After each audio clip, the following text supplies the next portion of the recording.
Hi everybody. In this screencast we're going to look at some basics of the command line interface, and I'm going to show you a half a dozen common commands that you'll be using every day. And we'll use those to explore and move around a little bit in the Linux file system at the command line. So for the purposes of comparison, let's open up first and take a look at the file system view as you would see it in the GUI. So I've opened up my home folder here, and we have a very standard GUI view of my home folder, which is Steve, and there are folders within that folder like documents, downloads, pictures, music, etc. So this is a model we're pretty comfortable with and is pretty common. Let's go back and take a look at that as we can see it through the command line. So I've already opened up a terminal. You of course can open up one by following the shortcut that you may have already placed up there, or by going to Applications, Accessories, and selecting Terminal from there. I'm going to open up an already minimized terminal because I've set the font a little larger so we can read it. And you notice right now with this terminal I have sitting in front of me the prompt. And in this case the default prompt in Ubuntu, mine says Steve at Steve-VirtualBox followed by a colon, a tilde, and a pound sign. Let's break that apart for just a second. Simply the Steve at Steve is my username Steve. I am logged into a system called Steve-VirtualBox. That's the name of the virtual machine when I created it. The colon is just a separator character. The tilde is shorthand for the home directory. And the dollar sign is the actual shell prompt. So we'll talk about what that tilde means. And in fact, let's look at our first command. If you type in the command pwd, which is short for print working directory, you'll see that I get a response of /home/Steve. This is the actual path in Unix file system parlance to that directory. Let's take that apart for just a second. The /home, well, the initial slash means the root directory. That's the very top of the entire file system.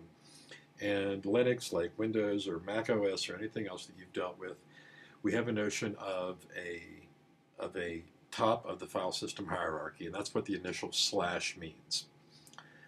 The HOME is the name of a directory directly beneath that. So in my top level directory of slash, there is a subdirectory called home. And as you can follow this through, within home there is another directory, sub, known as Steve. In Ubuntu, the /home directory is where all the user accounts by default live. And so we can see that I am in the command, or in the folder rather, directory, excuse me, of Steve. Let's look at our next command, which is simply ls. ls means list, or list files, and you see when I do an ls here I get a listing of some objects named desktop, documents, downloads. Okay, this ought to start to look familiar. If I go back and open up my GUI file browser, you'll see that I have in fact those same elements: desktop, downloads, documents, Steve, etc. So this is just another view of that GUI presentation, more from a command line version. This is really the underlying structure is what we're seeing here. So in that sense, we're a bit under the hood. Now Ubuntu, and in the bash shell, the way it's set up, does a couple of somewhat friendly things for you. It tries to give you an indication in this listing of what these objects are, such as desktop, documents, downloads, etc. all show up in that blue. Those guys are other directories. And you'll note that I've been using the term directory and folder a little bit interchangeably, but it's simply this. A folder is what we tend to call it in a graphical view. A directory is what we tend to call that same structure when we're looking at it from the command line. Directory is also an older term. So we have other directories in here. The desktop itself is actually a directory. We have directory for downloads, documents, music, etc. A couple other files that are in there, the out1.ogv and out.ogv, those are OGG video files that I'd produced from another screencasting tool that just happened to be sitting in there. They are associated with a different application. By default, the movie viewer, movie player, will actually open those guys up from the graphical side. The sample.sh shows up in green, because it is an executable file. We'll talk about the notion of executable files a little bit later. So we've seen our first two commands, pwd and ls. Let's look at our next command, which is cd, as in change directory. For example, if I wanted to go to my documents directory, I can do a cd into documents. And notice when I hit a return, the only thing that really changes here right now is part of my prompt. And in fact, the end of my prompt is set up here to be tilde/documents. Again, the tilde is a shorthand for the home directory, so it's really /home/Steve/documents. And if I want to see that full name, I can always do a pwd, /home/Steve/documents. So I'm in that directory. Notice that in the command line interface, you always have a notion of one and only one current working directory. I can do an ls here, and you notice there's only one file that I can see in here right now, and that's called hello.txt. That's a file I built. We'll look at that a little bit later in this screencast. If I would like to change back to my home directory, I can do it a couple of ways. First way is simply the command cd by itself, followed by a pwd to verify, took me back to my home directory. No matter where you are in the file system, the command cd with no other arguments to it is going to take you back to your home directory. For the sake of illustration, I'm going to go back to documents again. We know I'm in documents. I can also do a cd followed by a space and 2 dots. The 2 dots, followed by, we'll do a pwd, takes me back home. But in this case, it didn't, by definition, take me home. It took me up in the hierarchy one level from where I was. And since the file system is a tree, basically a tree-type hierarchy, you can only traverse, when you traverse up, you go up to one and only one possible path. It's all forked out in branches, if you will. So cd ... space ... always takes me one directory above where I am. For example, when sitting in the home directory, if I were to say cd ... I would now be in the directory itself, home. And I can do an ls here, and I can see that there are actually there are 2 directories in here, one called Steve and one called student.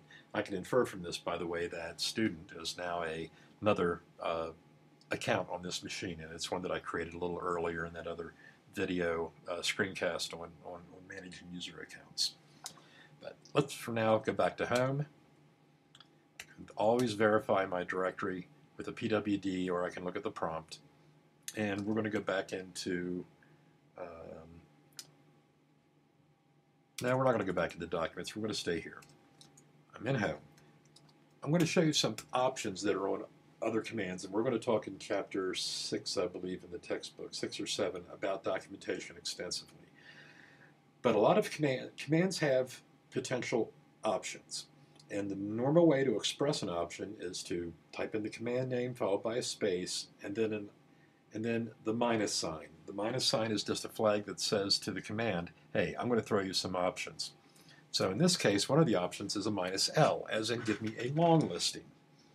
We can see in here now that I get the same objects, the desktop documents downloads, but I get a whole bunch of information printed on each line along with it. This information has to do with file permissions, user and group membership, size of the file, and last date of modification. I'm not going to mess with these. I'll look at a lot of these right now, but I do want you to look at the very first character in each line. You'll notice as you look down through this or scan this listing, you see that there's either a D or a minus in that very first character position.